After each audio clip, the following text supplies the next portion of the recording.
Hey everyone, my name is Mike Vaughn. I'm a writer at Geek Vibes Nation. I'm also the author of The Ultimate Guide to Strange Cinema. And I'm Dillon Gonzalez. I'm the editorial director for GeekVibesNation.com and also a co-host of the Home Dance Film Festival podcast. And welcome to a new Video Addict new release roundup. If you're new here, welcome. What we do is we go back and forth and we talk about some like the latest home video releases, some mainstream stuff, some obscure stuff, just stuff that we think should probably be on your radar. So, with that, I'm going to let you kick it off.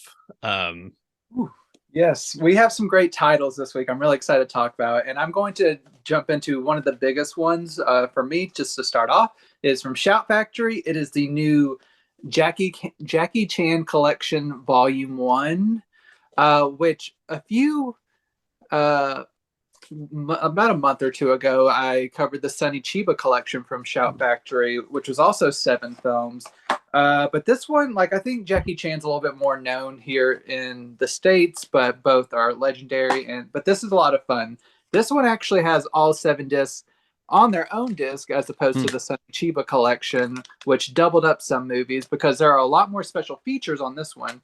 The Sonny Chiba collection, they did a really good job with it. They just due to not just having as many special features, they were able to double up. But there is so much going on here over these 7 films, and I'll try to go over these in a fairly concise manner, but while I'll also still try to give my overall impressions. Overall, I really enjoyed this set. Not all of them are my favorites, but there are a lot of really good things. The first film is probably my least favorite, and that is the Killer Meteors. That is the one where Jackie has the least to do. He actually plays a villain in this, which is kind of a little bit rare for him. He's kind of like pulling the strings on this. He kind of tasked this guy to go on a mission, but little does know he's kind of the evil mastermind behind everything, who's like kind of setting him up for a trap. And this guy is known for having this weapon called the Killer Meteors that you have to kind of see to understand at the end. Like, the weapon reveal is a lot of fun, and I like that aspect of it. But mostly what kind of missed for me with this one is like the martial arts in this one is not up to par for like what I expect from something like these aren't Shaw Brothers movies. I think they are mostly Toei, or Fortune Star actually.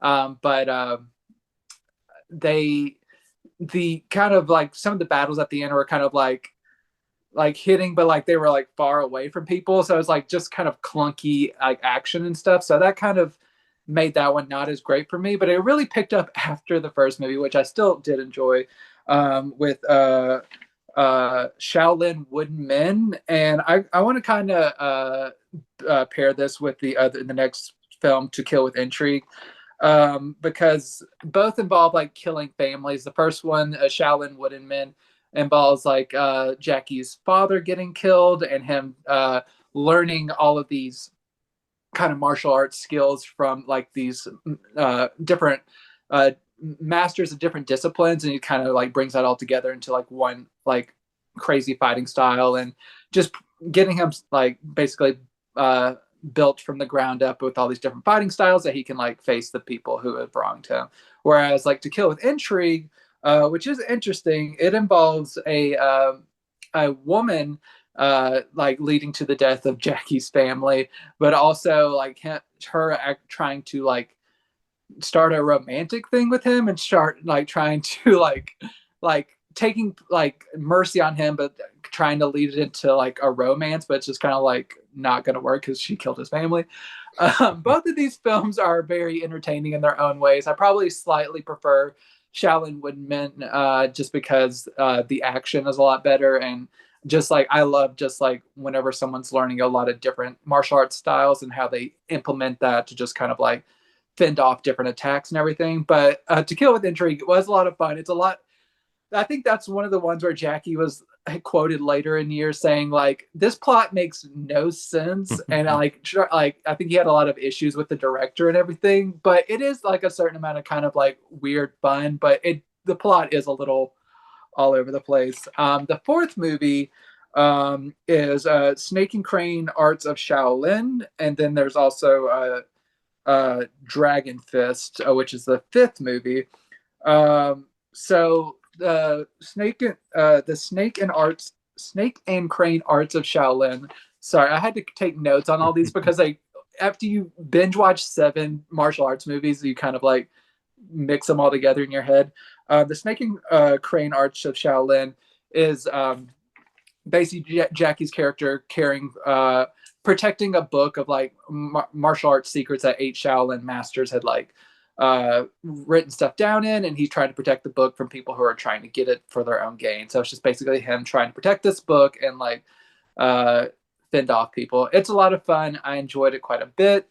Dragon Fist. Okay, this one was a lot of fun too because it involves 2 rival kind of clans.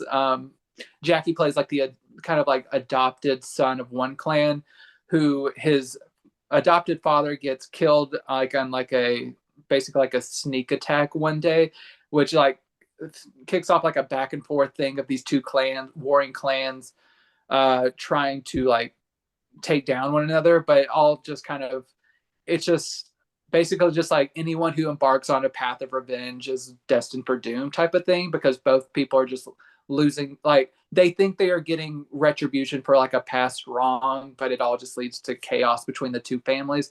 I really like that one quite a lot as well. Then the 6th movie, like I said, there's 7. I'm trying to get through these quickly. The 6th movie is the lone American film in this one, and that is Battle Creek Brawl. And this is actually the first movie where you can actually hear Jackie's real life voice. All the others, he was like, because all of these films are like have different dubs on it. There's like the like Mandarin, Cantonese, some English dubs even. So like you get to like whatever your choice is, like original or just like whatever your preference is, you can do. I always try to stick with the original, but they are all there. Battle Creek Brawl, though, this one's fun because it is set in America. You get to hear his actual voice.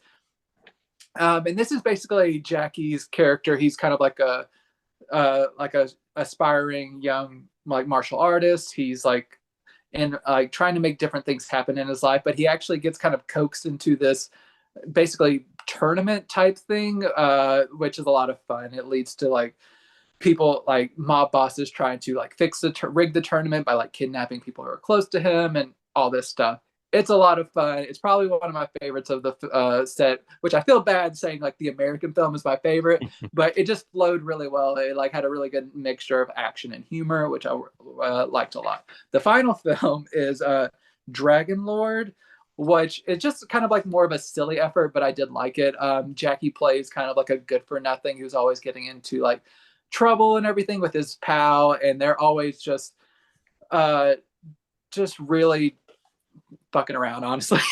But this leads to like kind of him getting into trouble, like kind of mischief with the wrong gang leader, and it kind of kicking off some things. And there's also some things with him trying to get like flirt with this girl, but there's like some like his message gets like intercepted and all this kind of craziness. But it's basically like a screw up having to actually learn not to be a screw up and just like take accountability for his actions. And it's just kind of silly, fun, really good action. Like I think the action as you go through these 7 movies, you see Jackie coming more into his own, and it gets better and better and better. So all these movies are very entertaining. It was a very entertaining couple of weeks that I've been trying to work my way through this. The set itself, like I said, all 7 films get their own disc. These do come from transfers that were, I believe, mastered by Fortune Star. They're not perfect, but they are pretty good. Anyone who's seen anything like released, if they saw the Sunny Chiba set, it's pretty much on par with that. Or if they've seen any like the Arrow Video Shawscope sets, like a lot of those films, like some of them look really great, some of them look like they could be better, but like overall I think they're pretty decent 2K masters for all of these. And like I said, there's different language tracks for all of them, and these have a lot of great special features. I believe every single movie has an audio commentary track and different featurettes and interviews, and just a lot of like really good like packed interviews. I know Andre recently, who edits our videos, they've been putting some like visuals on our videos, which I didn't realize until I started watching it back. So they'll probably put this on here, but I'll try to just like, there's a really good assortment of special features here, which are really cool. So Shout Factory did a really good job with this set. I'm glad that they are doing more like martial arts type stuff for fans. And so yeah, highly recommend it if you're a Jackie Chan fan already, or if you're looking to get in. This is a lot of great stuff from his early work, and this says volume 1, so I'm really looking forward to a potential volume 2. Nice. Yeah, that sounds really good. I'm a big Jackie Chan fan, so I would definitely check that out. So my next my first title is a box set also and action oriented, and that is the Missing in Action trilogy. Chuck Norris. Yep, got the Chuckster here. And so I had obviously heard of these films. I'm a big Canon fan, so it was kind of wild that I had never seen these before, but I'm also going to go through these fairly quickly. They're not very plot heavy. So okay, Yeah. so we got the first one, and this comes from a really nice 4K scan from the original 35. It looks great, sounds great. We do have some nice features. These all have at least commentary tracks, which is great. That's a lot of fun. So this was one of the most, if not the most successful Canon film. This is a Rambo clone. And while this was not Chuck Norris's first film, I think it really did like put him on the map and kind of led to like his getting more films like this. Certainly I think it led to like his series. So yeah, Canon is kind of known for their over the top kind of chaotic films, and this is one that the sequel kind of embodies that a little bit more. Like this movie tries to kind of have a rich sort of interesting narrative, but it really doesn't. It's all just building to a third act that's really like action heavy and awesome. This movie's kind of been accused of being xenophobic, but honestly, I never feel like the movie has I think it doesn't have that deep of a viewpoint to be considered that. Your mileage may vary, but I mean, I think it's a dumb, fun movie. Is it great? No. Is it a movie that you can just kind of turn your brain off and watch? Absolutely. So part 2 is actually a prequel, and that is Missing in Action 2, The Beginning. So this also has a commentary track. This also comes from a new 4K scan. So I actually think this is the best of the trilogy. This is certainly more action packed, and it has a lot less filler than the first film does. There is a certain level of over the top action that I really wanted from the first film. Having said that, I will say that you could still easily trim like 15 minutes out of this and it would be much better. Certain characters that feel like they could be a little bit more important, I think don't really get as much to do. But who cares? Chuck Norris has a flamethrower at the end, and Nice. that ain't bad. So speaking of bad, part 3, which is this well, first of all, here's the cover. Before I get ahead of myself. And again, commentary track. So this has a 2K scan. This one probably looks the weakest out of the 3 as well. It's not terrible, but it's very grain heavy at times. The production values isn't great, so I think that translates also to not a great looking film. This was the lowest earning film in the series. Coincidentally, it's the only one co-written by Chuck Norris and directed by his younger brother Aaron Norris. Okay. Yeah. So, again, by far the weakest. And it's certainly the most self-serious. You can really tell that Norris helped shape the screenplay as it tries really hard to give his character Braddock more depth, but it just kind of rings hollow. The acting is wildly uneven. Sets look very cheap. It's kind of a slog to get through. Like this time around, Braddock has an Australian sidekick who I found very annoying. So it does have a little bit of Keith David, so that's a win. Um, like I there's seeds of a really compelling story in there, but it's just it feels so weird and out of place in this movie. Like it just takes itself, like I said, a little bit too seriously, and it's cheesy but not in like a fun cheesy way. Overall this is a really nice set. Like I did have a lot of fun, at least with the first two films, Mm-hmm.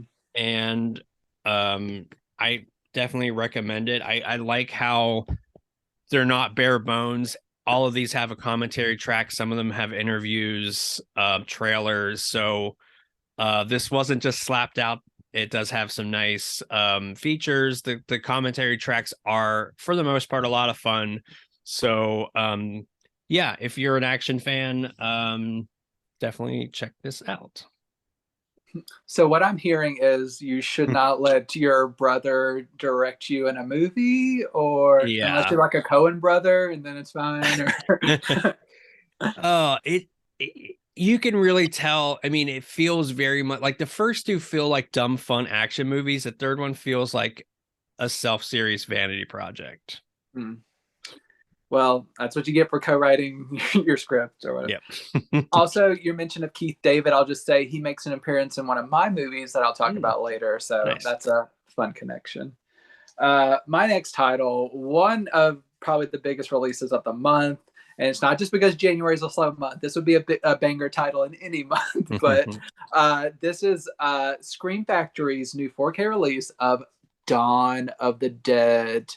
Nice. Zack Snyder's Dawn of the Dead, not the Romero version, but still every bit as awesome. So this is a 3 disc set. Surprisingly, no reversible cover art. Just this. This is it. But you have the unrated cut on 4K Ultra HD, and then you have the Blu-ray of the unrated cut, and then a Blu-ray of the theatrical cut. So these two discs were released previously by Scream Factory as a Blu-ray release. So you just have those two, plus the 4K of the unrated cut. So very quickly about the movie, because I don't think I have to go too deep into this, because I think most people know Dawn of the Dead. But so it is directed by Zack Snyder.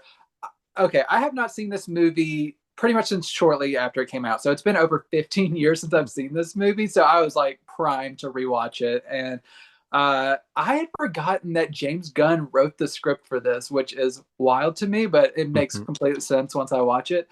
But this movie is a ton of fun. It is just, you start out with an amazing like opening sequence of like Sarah Polley, who I'm really hoping, like fingers crossed, she gets a Best Director nomination for Women Talking this year. But it's fun to see her in acting role here. Sarah Polley, just like that amazing opening sequence where she's fleeing her neighborhood. It's probably one of the best sequences in the film. But yeah, so zombie outbreak at the beginning. Everyone flees to a mall and they hold up there for most of the movie. And there's like internal dynamics of trying to survive, like figure out what they're going to do about this zombie like apocalypse going on outside. And I don't know, it's like I said, it's a remake of the Romero film. I wouldn't say it's as good, but it's very good for what it's doing. And I think it's a very solid remake. And like, if you're going to do it, I like the changes that were made. These are fast zombies, so like those like that became all the rage in the 2000s, which I think is a very effective use here. And this has a really solid, sometimes surprising cast. Like I mentioned, Sarah Polley, who I really like. Ving Rhames is really great in this. Mekhi Phifer, his character is annoying, but he does a good job in this. And Also, I was very surprised to see Ty Burrell here from Modern Family because, like, I've seen him play Phil and be like such a dumbass on Modern Family, a lovable dumbass, but a dumbass, and to see him in kind of like a ladies' man cool guy role in this was like my brain cannot handle this, but it was a lot of fun. But yeah, there's a lot of great people in this cast. And it's a very entertaining movie. There's a lot of great gore, a lot of great like kind of like human like emotional moments. There's spoiler alert, a zombie baby, so get that. But just like yes, I get frustrated at characters like holding back certain information or trying to like do different things that will like harm the group. But like overall, like I enjoy this film. There's a lot of great action. There's a lot of great character moments, and it's just there's some jokes that I would think are kind of cringeworthy now, but overall, it's what happens with horror sometimes, especially if you go back like a couple decades. It's what happens. But this 4K release is really good. I will have to say, Zack Snyder's style is very like he has a style. There are very like intentional, very bright highlights, like in a lot of the scenes, which I think really helps with this 4K release because the Dolby Vision it really keeps things from blooming. But there are a lot of moments where you're like, oh, this isn't a beautiful shot, like because just of the way it's stylized, but it's like this 4K transfer is making it look the best that it can. And from what I can tell, the unrated portions of the film, like the 4K scan is from the original camera negative, and then the unrated like sections, which I believe it's about like 9 or 7 minutes longer, those come from a 2K scan of the digital intermediate.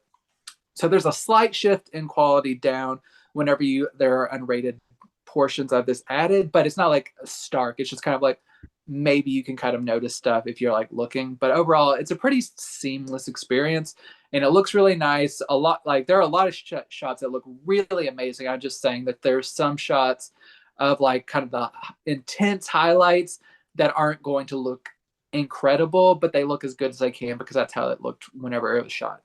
And so it looks really good. The sound is the same as before. There's no like new Dolby Atmos. It's still the 5.1 soundtrack, which really still kicks ass. And there's a lot of great special features. And I'm like I said, I'll show you these, but I can just tell you there's some commentaries. There are a couple of featurettes. There's interviews with Ty Burrell and James Gunn, so it's fun to hear from him, and Jake Weber, who stars in the film. There's a lot of like deleted scenes with commentary, a bunch of stuff over like the 2 Blu-ray discs are where it splits it up. And so Dawn of the Dead, it's a lot of fun. There's a lot of great like needle drops within this, and I've been kind of like singing Down with the Sickness ever since like I finished this movie the other night. I was like, this is great. I love it. So Dawn of the Dead, Scream Factory did a really good job with this. I really quite enjoyed it. It's a gem of a movie, and if you enjoy it, I definitely recommend picking up. It's a really good release. Nice. Yeah, that is definitely probably on a short list of some of the most anticipated releases because that's a pretty cool movie. Glad that it got a 4K release. My next title coincidentally is also horror and also a 4K release, and that is Cloverfield. Yay. And first of all, huge props to Paramount for this awesome packaging. I love that they really take the time and effort to really showcase a nice looking package. So here's the inside. So this has a digital copy that's not in there now, but if you order it, it will also be it'll be in yours. So I'm taking out the disc because there is like an image in here. So here is the inside. Pretty cool looking. Cool. Yeah, so you were saying that it's been a while since you've seen Dawn of the Dead, and I haven't seen Cloverfield in a while. So this was a lot of fun to revisit. It definitely is one of those movies that I think it's somewhat of a mixed bag, but I really think Cloverfield delivers in a really thrilling and interesting found footage horror film. It's interesting that it takes the found footage genre that's normally very low budget, but kicks it into high gear, and we get to see what like a big budget Hollywood version of that would look like. Um, there are certain aspects that certainly have not aged very well, like you were talking about with Dawn of the Dead. But I will say that overall, like the visceral horror still, I think, is so impactful. Um, I think one, I mean, besides just like the giant awesome Cloverfield monster, like I like the little creatures like that are sprinkled out through like in the subway tunnel, those like little spidery nightmare fuel creatures. Great. Still very impactful. And I also think that it's a really interesting kind of time capsule of like post 9/11 America. Like that's another thing that I thought added a little bit of like an extra layer to it.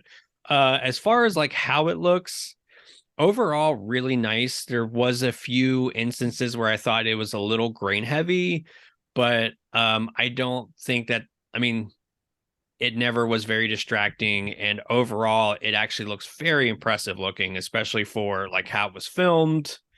It being like not a super old release. I think this was what, 15 years Yeah, I ago or think it's the something. 15th anniversary like Yeah. steelbook release. So it does look overall really nice. It is a huge upgrade from Blu-ray. If you're kind of on the fence, I think it's very much worth it. So yeah, very nice release, awesome packaging, just across the board, really nice. Yeah, that's another one. I haven't seen that one since I saw it in theaters, like for my Mhm. friend's birthday. So it's been 15 years since I've seen Wow. that movie, but I am primed for a rewatch. I remember really enjoying it though, so I'm looking to see like how it holds up because I've been holding up. This was previously released on 4K, so this is just a steelbook upgrade. But I was just been looking at that disc for years. I'm like, I'm gonna get it now. This came about, and I'm like, okay, now I'm gonna get it. My next release, I think this will be one that you're interested in, but I was kind of disappointed in this one. This is the Full Moon Features release of Scorpion with Two Tails from Sergio Martino, Mm. because we have talked about Sergio Hmm. Martino a couple times on this. And so I was just like, okay, cool. I really liked the films I'd seen before. And so this, based on what I'm reading on the back, like this was originally like a part of like a horror miniseries, like an 8-part miniseries, but it was like cut down and everything, and then this kind of came about. So this seems to be kind of like a weird kind of almost lost film where it's like I'm not sure if the original miniseries even still exists, but this film, I mean, it didn't seem too like indecipherable or anything. And the problem isn't even really the quality of the movie. I'll get into the quality of the disc in a second.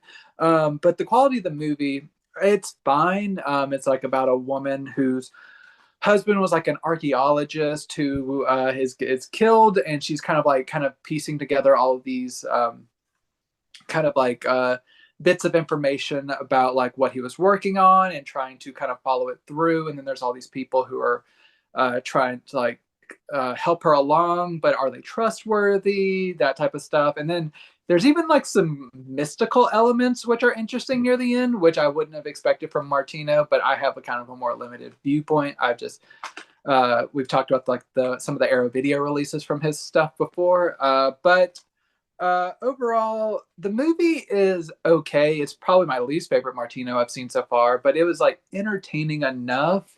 The issue with this is the transfer. The transfer is pretty much god awful. It's really bad. It's I would like if you would have told me like you're watching a DVD. I'm like, yeah, like a bad DVD, but okay, sure. But it's like it's not a good like release. And this says that it's been like remastered from the best available materials, but I'm just guessing that the best available materials were not good, or either that or just like, I know I've only talked about one other Full Moon Features title before, and that was like their 4K release of Trancers, which also they didn't do a good job on.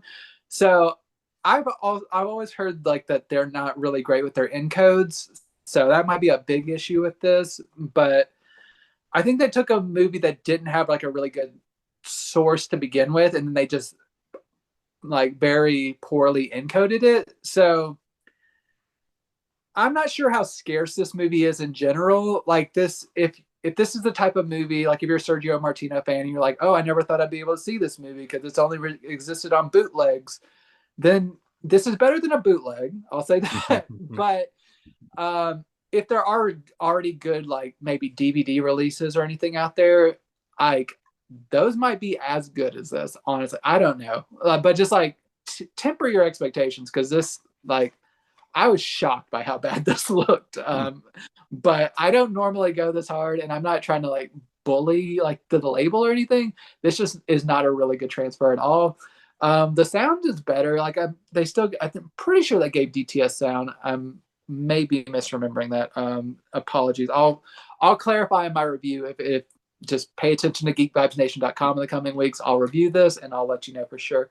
But and then the special features there are not many. There's like a deleted scene or two, like rare deleted scenes, I say, but that's pretty much all. So this, I wish a better company would have gotten this film and maybe done more with it, but I wanted to see this and now I've seen it, and it just kind of the transfer was a letdown. The movie was also not kind of a letdown as well, but not as much as the transfer. So be very cautious with this.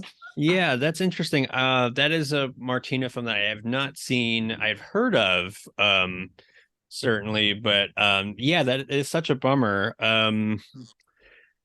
So I'm gonna kind of like bring it down a notch. Not that this is these are bad movies. They're very like um they're a hard watch just because they're very like harrowing. I guess I'll say. So this is the Rob Epstein and Jeffrey Friedman collection. So here's the back. So for those folks that are not aware, these are a duo documentary filmmakers that are queer and have been making LGBTQ historical documentaries. So this comes from Kino and the Milestone collection. And I really, first of all, I want to say I appreciate the fact that these are on Blu-ray. Like that's really nice. And as I showed here, it's like a 2-disc. They're not all crammed on one disc, which is really nice. So yeah, I'm gonna go. These are 3 films. I'm gonna go through them fairly quickly. So the first one is Common Threads, and it is a very powerful look at the AIDS epidemic and how the government failed to do anything about it. And what's really touching about this movie is on an intimate level, it tells a story, tells stories of people who have passed away from the disease. I found it a very hard watch. Again, not in how it was executed, but just how it was very just harrowing and heartbreaking. But I think it is ultimately really important to hear these stories. It's interesting they mentioned like Rock Hudson having the disease and how he was arguably the most famous person that had it, but they were like, okay, we want to tell other people's stories that are equally important to like have out there, and like hopefully we can learn from these mistakes. So the second one is Where Are We? Our Trip Through America, and this is certainly the breath of fresh air out of the 3 of these films. This is a little bit lighter. It's not very coherent, but I will say it was kind of fascinating. So it is basically these filmmakers that are traveling around. They're getting a lot of like local people to talk to them. It's very candid in some of their opinions. I think it's fascinating when regular people get to kind of share their story. And I actually think that this would have worked better as a series, not necessarily like a truncated. I think it's only like 72 minutes documentary. Some of the fascinating things were there was a couple that have this miniature Graceland, um, and like Elvis like kind of thing. It's really weird, but the couple is really sweet. Like there is servicemen that are that were kind of forced to be in the closet, that they were like brave enough to be interviewed. Like that was really fascinating. And then you just have like just local characters that are kind of telling their story. You're getting a little glimpse into their life, and I think that was fascinating. Again, it didn't have like a coherent sort of through line to make it all work, but I still found it very engaging. So the last one is by far the hardest one to watch, and that is paragraph 175. And again, not hard because it was badly made, just because it is like the subject matter is really crushing. So this paragraph 175 refers to the doctrine that was the catalyst for the Nazis to go after queer people and during the Holocaust. Again, very well made. Get your tissues out. It is very rough. But I do feel like one of the best things about this documentary is they interview queer survivors. And I think that's a vital part of this history. And indeed, I feel like there's a lot of times where queer people in the Holocaust is seems to be something that we kind of don't talk about as much as the other groups. So yeah, I do think that this is important to have, to have this like document of experiences. And again, the hope is so that we can never repeat this atrocity ever again. So very powerful. All three films are really good. I mean, some of them are maybe a little bit too awkward to be great, but I found them really compelling overall.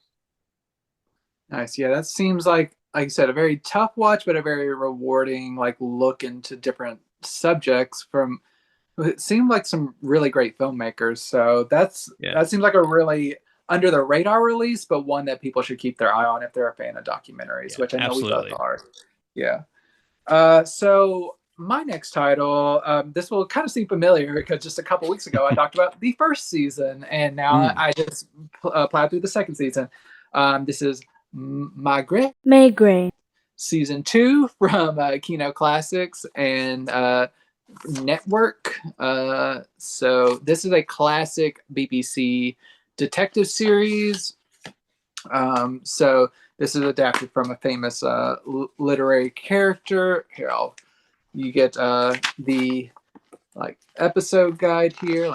So you got 13 episodes, and you kind of got some restoration notes. And so disc 1, 2, 3 here. So yeah, it's more of this famed detective played by Rupert Davies, and it's kind of more of the same. But it's still a really good season. In this season, you have cases involving like some of his old friend. Like there's an old friend who believes that he is in danger of getting murdered, which probably he has good reason to believe that. There is a person in one episode kind of stumbling around, unable to speak with a bullet in their head, and you have to kind of like that Maigret has to kind of figure out what happened to him, who wanted to shoot him, and stuff, and just different factions are just different like interesting scenarios like that where you just get kind of like different pieces of different stories or like that he has to kind of piece together. It's a detective procedural. You know the deal. But he's just very good at it. He's a very interesting character. Rupert Davies does a really good job of bringing him to life, and it's just one of those series like yes, there have been advancements in like the kind of detective genre over the years, but there's something very special about kind of the kind of quaint nature of some of these old BBC programs. Like I said, it's not groundbreaking, but it's very just like warm, and it's just like a very inviting experience to just be like kind of in this kind of low key setting, but like very approachable cases. That's like nothing like too insane or grotesque or whatever, but just very solid, cozy mysteries. So there's 13 episodes. As I said with the first season, it holds true with this. Go in with your expectations and check of what is going to look at, because classic BBC programming based on like how it was filmed and just like kind of like the different like technologies between like the British and US and like frame rates and all that type of stuff, and like being like interlaced and all that stuff. This looks quite fuzzy a lot of the time, but it looks like as good as it possibly could in high definition just based on how it's filmed, like I said. So they're just the film, like it was just basically had to kind of be like completely processed out of like how it was originally looked like. There's a different like webbed, basically like latticed lines that they kind of had to like process out and just like kind of like digitally restore from basically the ground up. And so overall, like it's not a crystal clear picture, but it looks as good as possible. It sounds pretty good. And there's not really much in the way of special features this season, besides there are some Canadian Christmas intros because you get a Christmas episode this season, which is cool. But overall, if you took my advice and checked out the first season and you enjoyed it, keeps up the quality for season two.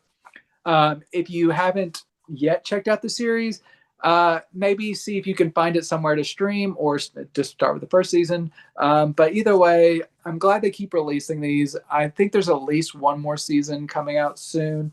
I think there might have been 3 seasons overall, but I'll have to double check. But this is kind of just one of those like gems from the past that you would have never expected to get a Blu-ray release, but then someone comes along and rescues it. So that's pretty cool. So Nice. season 2 of Maigret. Maigret. That sounds awesome. Yeah, I still need to check out the first season. I think I might just wait and get them all together when they do the final thing. But my next one was you were talking about being excited for an upgrade, and I was really excited that the Italian Job got a 4K release with a Blu-ray as well. So this comes from a 4K scan of the 35 millimeter camera negatives, and so here's the back, chock full of features, really nice slipcover, and inside, and yeah. So have you seen this one? I've seen it a couple of times. Yeah, I own the DVD, and I know people were begging for it to be even released on Blu-ray, but then they kind of skipped over it and just went straight to 4K. But like, thank goodness, I'm glad to have this. Yeah, so this was one that this actually was a big one on my need to watch list. Like I'll probably get a lot of boos, but I actually saw the remake first. But to be fair, I was I was young when it came out, and I just saw it in theaters, really not even knowing that there was a much better one. So that's my excuse. But anyways, I finally did get to see this, and yeah, it's rightly considered one of the coolest heist movies maybe ever. And I think this certainly sets the stage for things like the Ocean's 11 remake. Michael Caine is stellar in. I was gonna say this is a career high, but I feel like in a career of career highs, like how do you even quantify that? But he's great.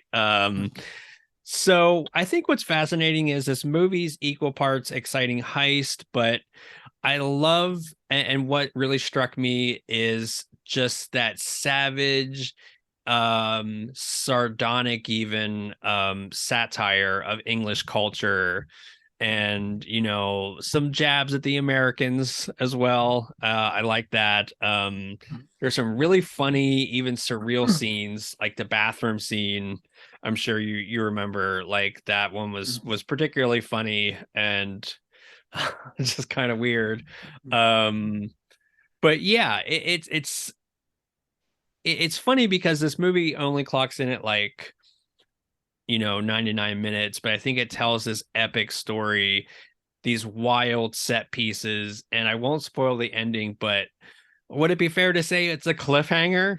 I was not prepared for that ending the first time I watched it, and I was just like, "What?" Yeah, it's a goop and a gag. It really is. It's like it's just wild. But again, I won't spoil it. It is a lot of fun. It does, again, it takes it to some places that feel even a little bit surreal at times, but I really appreciated it for that reason. Um, as I said, this is stacked full of features. The commentary track is I think maybe one of the best commentary tracks. Like the first one, like it really helped me like it even more on my like repeat viewings, and it does what a good commentary track should, which helps you kind of appreciate the film a little bit more. It recontextualizes things for you. The other audio comment, oh my gosh, I can't talk. The other audio commentary track is also really well done, and just the complete package really is great. Like these documentaries, like fantastic. So um this is a great release. I mean, it's a great film. You have so many great features. It looks fantastic. The 4K. Like again, like I've had never seen this before in any other format, but I could really tell that the colors really were nice. Like a lot of the like landscapes and stuff look particularly great. There's like some darkly lit scenes that I could tell like really benefit from something that's a little bit more crisp and clear. Um, yeah, just a stellar job overall.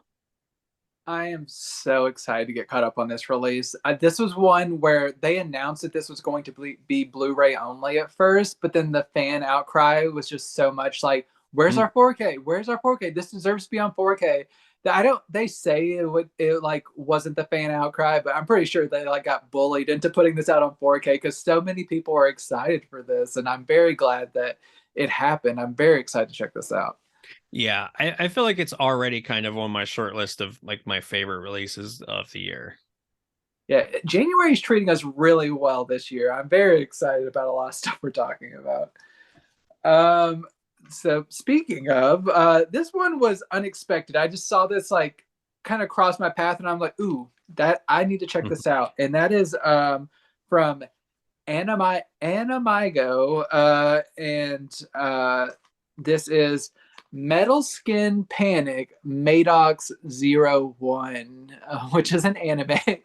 Uh, this is, I believe it's from the like early 90s. Oh, nope, 87. So a little ways back. So here's the interior here. And probably something I should say right off the bat. This is not like feature film length. I believe it clocks in at like 48 minutes, 42 minutes actually. So it's like the length of like a modern television episode, but don't let its like short length like fool you. It's very much worth your money and your time. It's a very good film. This is from the director of Appleseed, which is like a very famous anime franchise project. And so this kind of so this involves a military project called Maddox One, that is kind of like being developed as kind of like the ultimate in like uh, like combat and like defensive measures and all that stuff by the military. And then one day they are going to transport it, and the transport gets into a car accident. They lose the package that is housing this kind of mecha suit, because it's kind of like folded up in this kind of like container. And then this kind of this automotive worker, he comes across a mechanic. That's what I was like. What is it? This mechanic. He comes across this box and kind of like um, starts to like understand what it is and like starts to kind of like play around with it, and eventually kind of gets like forced into the suit and kind of becomes one with the suit because of just kind of some of the safety measures. Just like kind of locks the person in. So it's about kind of this dude's journey and like being in the suit, trying to figure out what he's like supposed to be doing, and just kind of like on this kind of larger than life journey in this mecha suit while these like government officials are trying to get their suit back and trying to figure out what they need to do to kind of like suppress this situation that's already supposed to be like secretive and like supposed to be like hush hush for already. So overall, it's a very entertaining kind of little short film that is like has really great like old school like 80s animation. It looks really nice. Just like the animation style, I love it so much. The script is really like tight and clever. The action's a lot of fun. It's just like a really enjoyable anime. And I like this presentation of it quite a bit. Like just on the technical side, at least, this looks fantastic. I think they did a really nice job. It doesn't look aged or worn in any way. The colors are vibrant. There's no like a lot. There's not really much in the way of like damage or anything like that.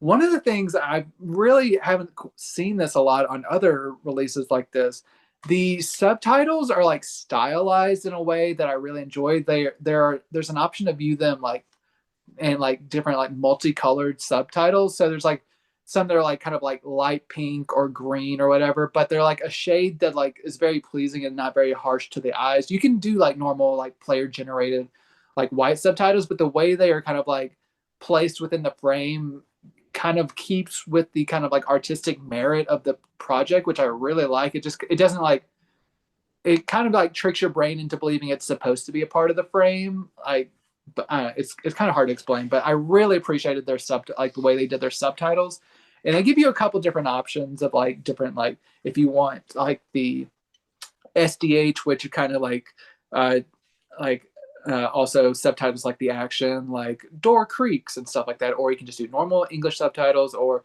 like you can do like audio of English or Japanese. So you get a lot of different options here, and so I really appreciated the extensive like AV qualities. But they also this release is stacked with special features.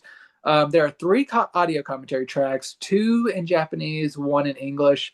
All are subtitled if you want them to be, and you also get two interviews. I believe one is with the actual director, and one is a interview with the founder of the Anime Igo company. And it's interesting to kind of get a history of some of this, like, because there are a lot of Americans working on this project as well as like the Japanese, so it's kind of like a co-production. And then there's also just like little different featurettes here and there. From what I can tell, these are kind of older special features. So these were probably on a previous DVD or something. But all of these are on here. And so this is a really nice treat for anime fans. And like I said, this was not on my radar at all. But as an anime fan, I had to check this out. I'm glad I did. So Metal Skin Panic Maddox 1. It's a mouthful, but it's worth it if you kind of like that mecha anime type of story. Nice. So my next one kind of I think would pair with the Italian Job with like a Euro flavor, and that is Nick the Sting. And we have a really cool featurette that becomes apparent when you see the film, because I'll talk about the use of split screen. But yeah, this is a very totally out there crime neo-noir. It's one that I appreciate not so much for its narrative, which I think is just kind of fine, but it has this high energy, bombastic action, and it does have some what the fuck moments sort of sprinkled throughout. Like I was trying to think of how to describe this. Like Lee Cobb's character, it has this really fancy like office. It almost looks a little bit like The Godfather, but directly behind him is like a separated by glass was like a pool area. So like nonchalantly behind him is like two guys in speedos just like frolicking around in the pool. And again, not really explained. Doesn't really need to, I guess. There is a little person that is grifting in this. Again, for reasons, why not? But I will say, there is definitely some cringe moments, like how our main character treats women is sort of like yikes. Have you seen this one yet? Not yet. It's on my docket. Hmm. Yeah, but I think like what really kind of blew me away was like just how they use triple split screen. And I've never seen like the like triple done before. Like I've seen like plenty of split screen. But it's done in such a dynamic way that it almost feels like a graphic novel just coming right at you. Like it's so wild. um I always appreciate when a movie can kind of still surprise me and show me something a little bit different, so I really appreciate that. Again, it does have some solid like twists and turns. I won't give anything away, but there are some nice like tricks up the movie sleeve. There is a decent amount of like action, a little bit of violence. It's not super gory. There's a little bit of like stabbings and stuff, but it's like very tame. So if you're a little bit squeamish, it's not too bad. Art direction's really nice. This was shot in Switzerland. They really use like the locations, I think, to their utmost effectiveness.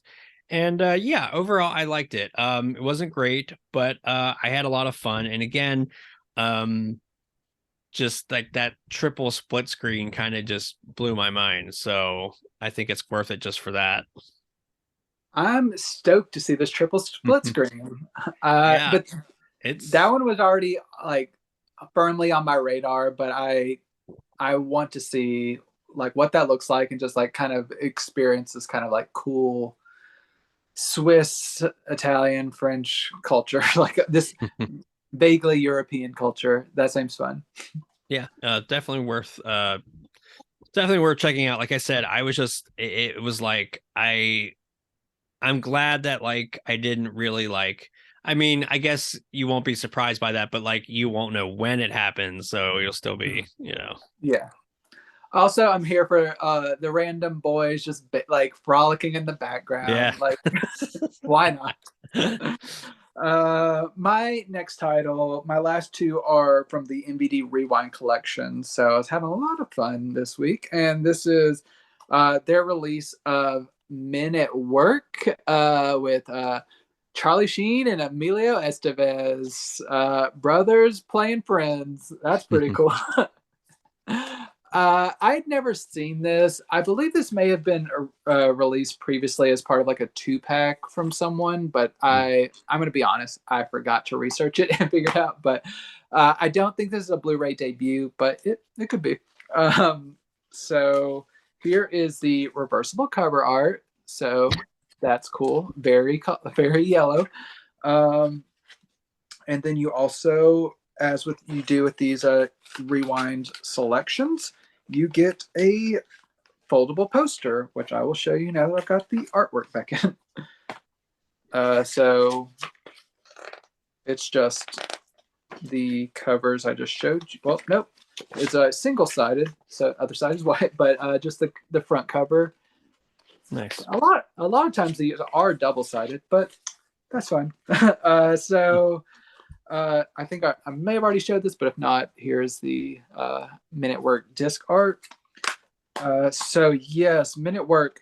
This one is pretty good. It's entertaining. It's not like high art by any means, but it's vaguely entertaining.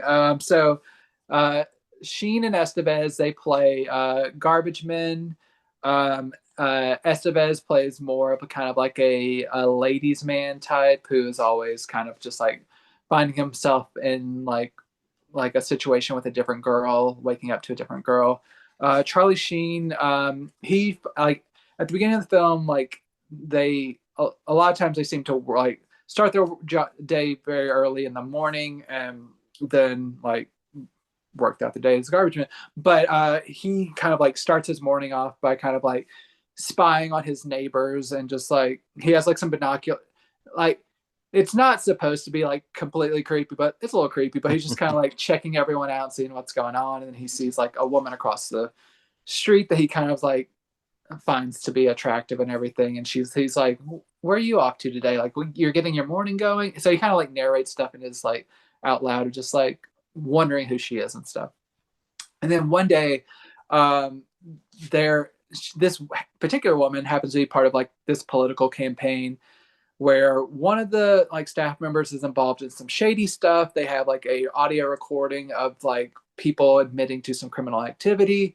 She comes into possession of this, not knowing what it is, and uh, uh, her friend who isn't like into all the mischief and like illegal activities, he ends up getting killed in her apartment, and Charlie Sheen witnesses this while like spying on her. And uh, this sets off kind of like a chain of events where he and Estevez get kind of mixed up in the kind of this criminal thing where he's trying to protect this woman. He's trying to unknowingly protect this evidence of like criminal wrongdoing by like these like mobster type people. So it's a very outrageous, outlandish kind of like plot where it's just kind of like high stakes. Like most normal people would never get into this, but this is what happens. There's a good deal of like comedy throughout. There's like some decent action. Leans more comedy than action, but overall, it's a fine movie. Like I said, it made me laugh some. I thought some parts were dumb, and like the dialogue was kind of iffy at points. But overall, it's an entertaining watch. It's like I said, just it is what it is. It's like an '80s movie that just kind of like you probably there are definitely movies from that time period that you reflect back on upon more fondly. But if you're a fan of these two, it's entertaining enough. So it was a good rewind collection title, and this doesn't seem to be like a brand new master or anything. If this was previously released as a 2-pack, I would assume it's probably the same master, maybe just more room to breathe for an encode. If not, if it's a brand new to Blu-ray disc, then I would say that it's a solid older master. And this has like a trailer and pretty much nothing else in the way of special features, but nice packaging. So if you haven't picked it up and you want to, this is a good release. Yep. There you go. Get some tiger blood in you. Because I'm me, I'm different. I just have a different constitution. I have a different brain. I have a different heart. I have a different, I get tiger blood, man. Check it out. Yes. Do the youths even know about tiger blood? That's like so long ago. Oh, that was such a weird time. I don't know, man. I was banging 7-gram rocks and finishing them because that's how I roll. I have one speed. I have one gear. Go. So I'm going to bring it down again a little bit. I hope I pronounce this right. So my next one is La Soldatesse. I hope, sorry if that is completely butchered, but the American title is The Camp Followers. So there's that. So yeah, I can say that. So there's the back. Yeah, so this was another title that completely was not on my radar, but I found very fascinating. So the plot is during the Second World War, Lieutenant Martino and his men are assigned to lead a group of sex workers through all this treacherous war-torn mountains. For their ultimate goal is to serve in brothels for Italian soldiers. So yeah, quite the setup. And I will say, first of all, I really appreciate that this is shot in black and white. This is certainly what we would consider neorealism. It's very much a documentary style, and I love that because it really like breaks down that artifice, and you can kind of more like engage with this in a way that feels like these are real characters, they're real people. Like the acting is very naturalistic, which I appreciate. Um, so yeah, this is definitely one of those movies that is again like very harrowing. There's a lot of really interesting interactions between the soldiers and the sex workers.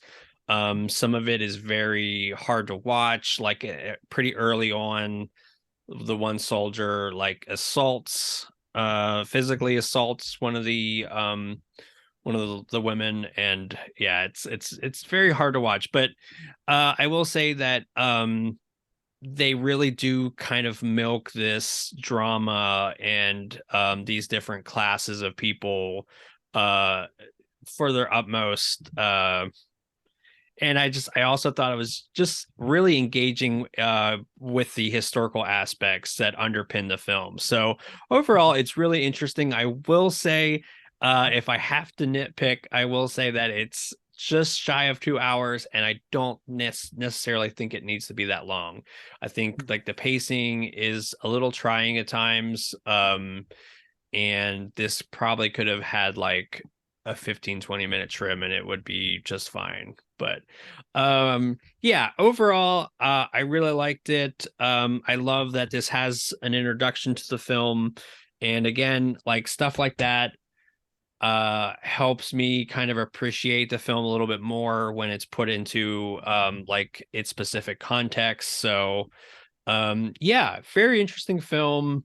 um Not completely soul sucking. There are some like nice moments, like quieter moments in the film, but um some of it is a little hard to watch, I will say that. But it's overall, I think it's pretty good. It's a really interesting discovery. Yeah, I did not know what that movie was about. I'd seen it around, but I was not expecting that. So Yeah. now I'm very intrigued. So you did a good job. You convinced me to check it out. So there's that. My final title, as I mentioned, this is an MVD Rewind collection title, and that is The Last American Virgin. Which, have you seen this one? I've seen it, but it's been a while. I remember like vaguely liking it.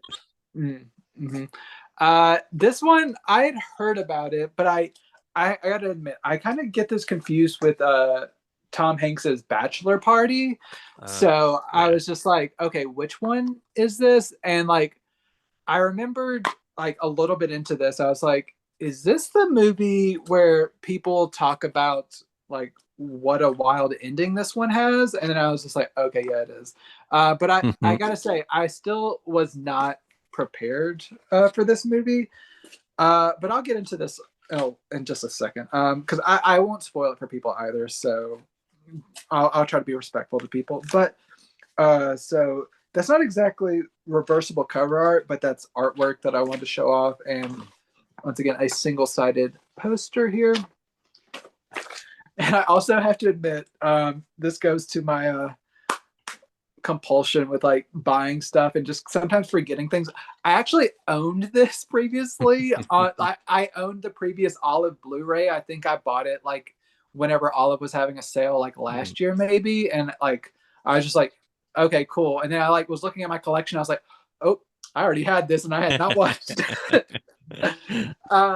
But anyway, so I'd heard about this and apparently I'd wanted to watch it before, but I got around to watching this. And for a large part of this movie, it is a normal teen sex comedy from the 80s. This is about three friends who are kind of like, it's almost American Pie-esque, but obviously this was first. But they all just kind of like, they all want to lose their virginity. They are like determined to do it. They're trying to figure out different ways to do it. They are like, it's all kind of like the vaguely to very cringy stuff from the 80s of just like either like lying to girls about different things, like, oh yeah, of course we're having a big party back at our house, and them just showing up and just being like, oh, people are on their way, and just like kind of like finessing that situation or whatever, or them like trying to visit a prostitute or finding just a random like horny older lady who like might want to deflower them, that type of stuff. So it's just like a series of like almost like vignettes of them trying to like figure out a way to lose their virginity. But at the same time, the lead like protagonist of the story, he like at the very beginning of the film, like basically falls instantly in love with this new girl who comes to like their school. He sees her like at like a kind of like a diner type place, and he's just like automatically like smitten, and he's trying to find a way to like begin to talk to her and stuff. And he thinks he's making progress until one day he's like one night he goes to a party and sees that one of his other two friends is there on a date with her, and this causes like a conflict from there. Like he's trying to prevent his friend from being with his dream girl, but like strategically, not outright confronting his friend, because you're teenagers and you don't want to ruin your friendship. So that's basically the main drive of this movie, is like him being in love with this girl and his friend actually dating this girl, and how that kind of works out. So overall, the first hour or so of this movie is pure teen sex comedy. It's fine. It's very problematic in very like different stages, but it's fine. It's like some comedic stuff, some cringe. It's a mixed bag. It's fine. The final 30 minutes is insane. Not insane like it goes balls to the wall. It's just like this turns into more of a drama than I ever expected it to. And there are some things that like there are a lot of things I really do not like about this movie and that I find very problematic. Like I know they're problematic, but then I also really like this movie because it does certain things within the genre conventions that I would have like never expected them to do, especially at this point in time. And it's just like it takes some very serious turns. It also kind of reminds me of like Fast Times at Ridgemont High, where that movie can get pretty serious at times, which I think that's a much better representation, like that type of tonal shift. But like this makes the characters kind of reckon with some of the choices that they have made up until this point. And also it does give a little bit more agency to the women, of just like, they are not simply like objects to be put on a pedestal. It's still not great for women in this movie, but I like the way that this movie shifts and turns, where you can't just expect like a girl, like everything to just kind of work out like in like a fantasy way. Like a male fantasy isn't going to come true all the time. Most of the time it's not going to. So I really like that aspect of like making these characters confront reality, and it gets very dark and serious at points. And like the actual ending of this, I was just like, oh wow, like this kind of like it's very reminiscent of certain other like heavy dramatic fare, and I was like, ooh, that's interesting. I really like how this final 30 minutes like kind of recontextualizes everything else in the movie.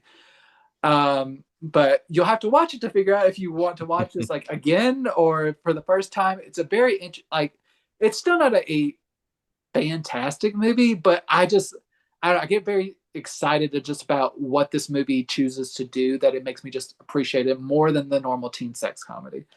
So that's all I'll say. But so as I mentioned, I owned this previously on Blu-ray. I had not watched it, but I did see that is pretty much bare bones. This is not. And there are some really great special features on here. And so there is an interview with the director, which is like 36 minutes long. And there's interviews with like the main protagonist and his dream girl, both actors. They're like 26 and 21 minutes long. And then there's like an interview with the cinematographer that's 21 minutes long. And I was like, ooh, this is really cool. They got all new like special features and like interviews with these people. That's really cool. And they did kind of like, these are new interviews, but what I realized upon researching this is these are all special features that they got from the overseas Arrow Video release of this movie. So if you didn't want to import the Arrow Video release of this film, which came out like about a decade ago now, you can get these special features on this release. Like, so they saved you the importing fee. Like, Yes, it's not a brand new like transfer, but the transfer looks really nice for what it is. So, and the audio is good. So, like overall, this is a really great release. So, like I was thrilled by it. I was glad that this got released, and like they didn't just bring it out and just put just like a trailer on. They brought over those special features from Arrow, which anyone who like we've talked about Arrow a lot on this podcast. They do great work, and they like get some great interviews. So was very happy by this release. So NBD, thanks for releasing this. It really fucked me up, but I really did enjoy watching it and discovering this movie and seeing just like what I kind of vaguely heard about from other people, like just kind of put into context. So yeah, that's all for me. But like I think that's the one I wanted to end off on just because it made me my brain go wild. Nice. Yeah, so like I said, it's been a while since I've seen it, but it might be a good excuse to maybe check it out. So I also wanted to kind of end on like a real high note. Even though I think the movie is a little bit of a mixed bag, which I'll get into, but overall I find it very engaging, and that is Orson Welles' The Lady from Shanghai. Um, and this has a lot of features, a lot of great commentary tracks. I think like Peter Bogdanovich's is such a treasure to have. Like they're all pretty great. But yeah, so have you seen this one?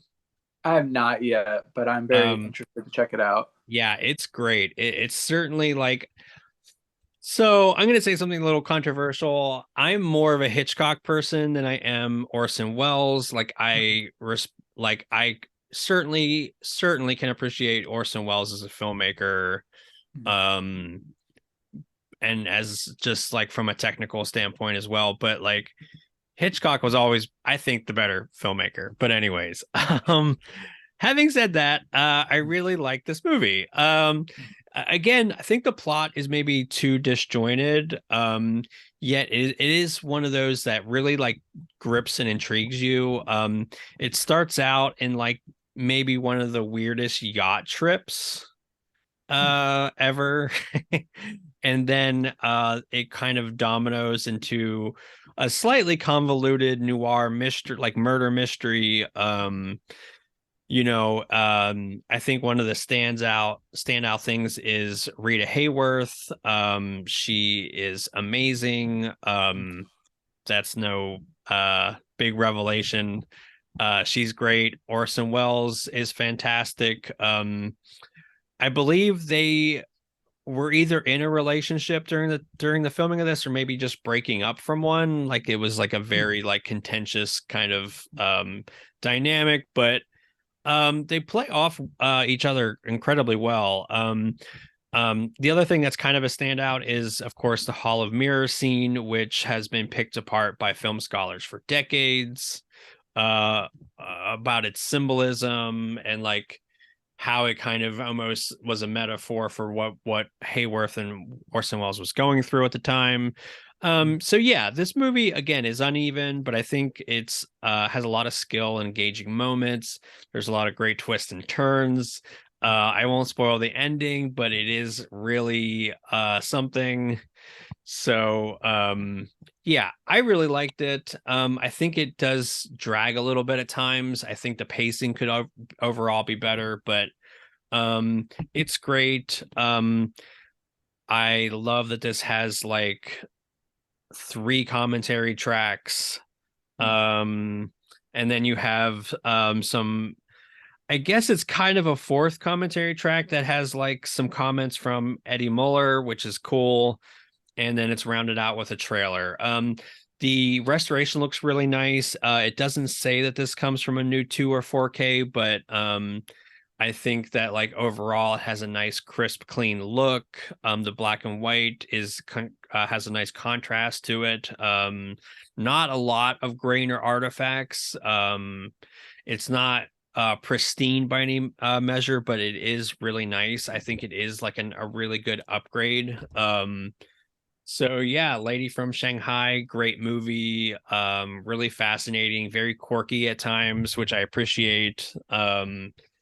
So yeah, very much worth checking out. And I thought it was a good one to end this episode on. So yeah, that looks like that is it for the episode. I had a blast with all these great titles, and definitely consider giving this video a like, comment, and definitely subscribe, because we do this weekly. And as always, thanks for hanging out with us.